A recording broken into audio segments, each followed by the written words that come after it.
আজ আমি আপনাদের সাথে আলোচনা করব অব্যাহতি প্রাপ্ত পণ্যের কিভাবে ভ্যাট রিটার্ন সাবমিট করতে হয়। একটি প্রতিষ্ঠান তারা অব্যাহতি প্রাপ্ত পণ্য আমদানি করেছে। এখানে 13 নম্বর সাবফর্ম ইম্পোর্ট 13 নম্বর সাবফর্মের আমরা ক্লিক করব। 13 নম্বর সাবফর্মটি হচ্ছে মূলত অব্যাহতি প্রাপ্ত পণ্য যারা বিদেশ থেকে আমদানি করে থাকেন তারা এই 13 নম্বর সাবফর্মটি ফিল আপ করবেন। Exempted goods and service. তো আমরা 13 নম্বর সাবফর্মটি ফিল আপ করার জন্য আমাদের বিল অফ এন্ট্রির কিছু তথ্য লাগবে। প্রথম আমরা সাবফর্মটি প্রথম ঘরে আমরা বিল অফ এন্ট্রির ডেটা দেব অথবা ডাটা দেব। তারপরে সি দ্বারা বিল অফ এন্ট্রিতে একটি বিল অফ এন্ট্রি নাম্বার থাকে, তারপরে অ্যাসেসমেন্ট ডেট থাকে, বিল অফ এন্ট্রিতে অ্যাসেসমেন্ট ডেট থাকে।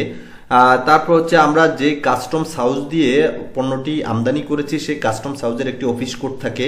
এগুলো সবই বিল অফ এন্ট্রিতে আপনারা দেখতে পাবেন। আমাদের এখানে দুইটি বিল অফ এন্ট্রির সাবফর্ম কিভাবে আমরা ফিল আপ করেছি তা দেখাচ্ছি আপনাদেরকে। তারপরে এখানে আইটেম নাম্বার রয়েছে, লক্ষ্য করে দেখুন দুইটা আইটেম নাম্বার রয়েছে। এর সাথে সবকিছুই কিন্তু বিল অফ এন্ট্রির উপরে থাকবে।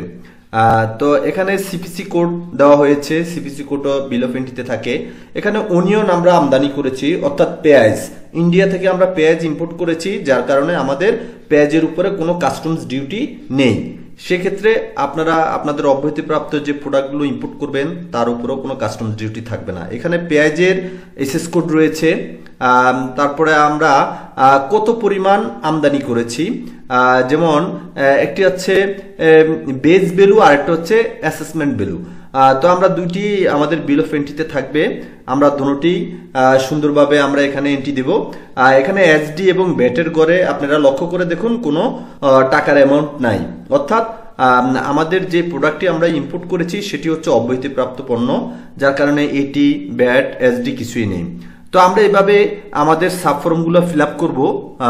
সাবফর্মগুলো ফিল আপ করে আমাদের প্রয়োজনীয় কিছু ডকুমেন্টস আমরা কিন্তু ভ্যাট রিটার্নের অ্যাটাচড করতে হবে। যেমন আমরা যখন ইম্পোর্ট করে থাকি সেক্ষেত্রে আমরা মূসক 6.2.1 ক্রয় বিক্রয় হিসাব বইতে আমরা এন্ট্রি দেব, এবং আমরা যদি কোথাও বিক্রি করে থাকি সেক্ষেত্রে আমরা মূসক 6.3 মাধ্যমে বিক্রি করব। কিন্তু আমাদের এই বইগুলো মেনটেন করতে হবে এবং এই বইগুলো আমাদের ভ্যাট রিটার্নে অ্যাটাচড করে দিতে হবে।